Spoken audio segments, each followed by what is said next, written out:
So when will it happen? How will it work?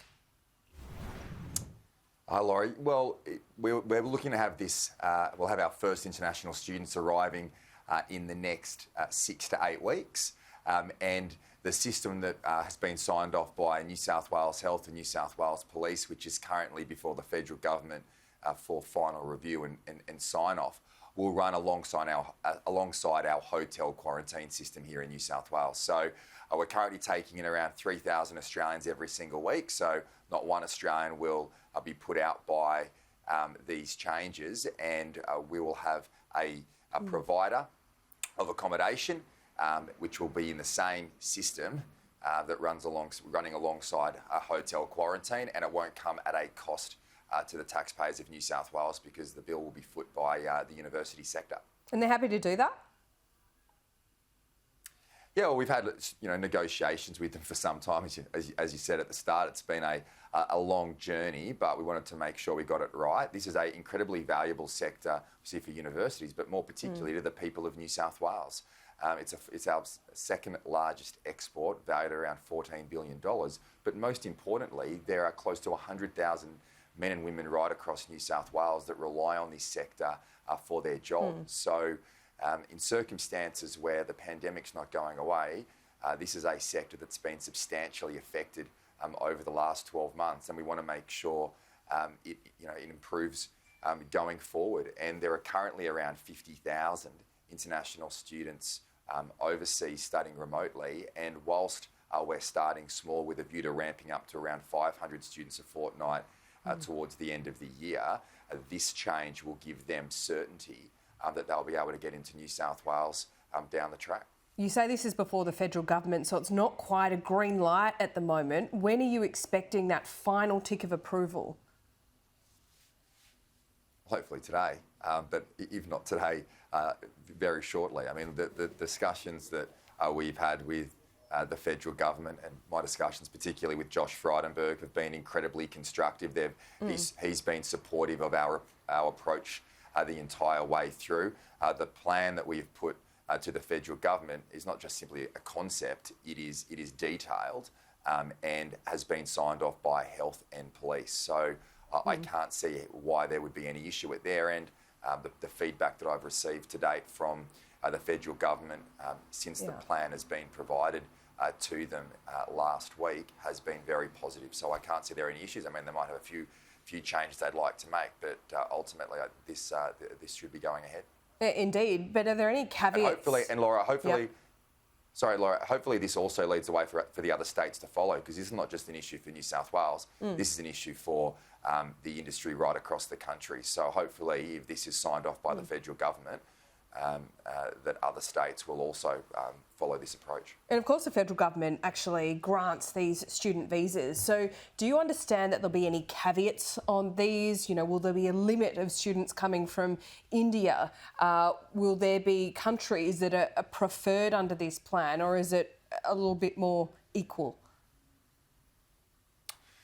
Well, the approach that we've taken, Laura, is that this should just follow and replicate what's occurring for returning Australians in hotel quarantine. Now, we've left the selection of students to the university sector, and they will obviously look at those areas of study that are more important for people and for their students to be in our country studying rather than remotely. Now, there's obviously our markets for international students here in New South Wales are generally around China, Nepal, South Korea, Singapore, Thailand. So they're obviously the key areas that we'll be targeting, but we're going to leave that over to the university sector. And in terms of student visas, well, yes, obviously they're granted by the Commonwealth, but I would expect from a state's perspective that that would occur in line with any exemptions or that they are providing for returning Australians to come back in the country. They should be treated just the same. Yeah, there's a big cohort of students that come from India, obviously, into New South Wales and right around the country. But just to actually absolutely clarify here, there's been no red flags from the federal government about that country in particular? Well, not yet, but nor would there be in circumstances where we provided them with the plan last week. My expectation is that they are reviewing that plan, and if they have any concerns with certain aspects or want to tweak things, then they would provide that formally to us. So that's over to them, and we'll work within the framework that is provided by the federal government. Ultimately, this is about getting the sector back on its feet, and we'll work through any of the changes or any limitations they want to place on it. But from my perspective, in terms of what countries our returning students can come from, it should be looked at in the same way as countries where returning Australians are coming from. Okay, about half an hour ago on another issue, you just released this stamp duty progress report. Now, this is something that you've long talked about, and it would be quite a significant policy reform in New South Wales, moving from stamp duty to some kind of land tax. So in this progress report, have you been able to identify any issues? Are you reviewing any aspects of this plan? Yes, so Laura, we recently conducted a consultation in relation to a model. We received thousands of responses back. We've gone through that, and that is set out in the progress report, which also looks at or crystallises and hones in on what are some of the more challenging aspects of the reform, which we will be looking at over the next period of time. Now, that includes concerns around hardship, how increases over time are calculated, the fact that, and how we can deal with issues such as the fact that states that, if New South Wales particularly was to go on this reform, would be penalised in relation to GST distributions, which is not in line with the HFE principle. In fact, at 10 o'clock this morning, we've got our KIFA meeting with the Federal Treasurer and State Treasurers, and we have a paper there on exactly that states that actually go on, embark on economic reform, they shouldn't be penalised for it. It also looks at other areas such as the fact that we want to drop the rates probably should be tweaked, and that's kind of set out in this progress report to increase home ownership at the rate at the expense of investment. So it really identifies what are the more challenging aspects of the reform that the government needs to turn its thinking to going forward. So it'll be in the budget? No, well, the progress report sets out those issues, and over the next 6 months, we will work through those challenges that have been set out.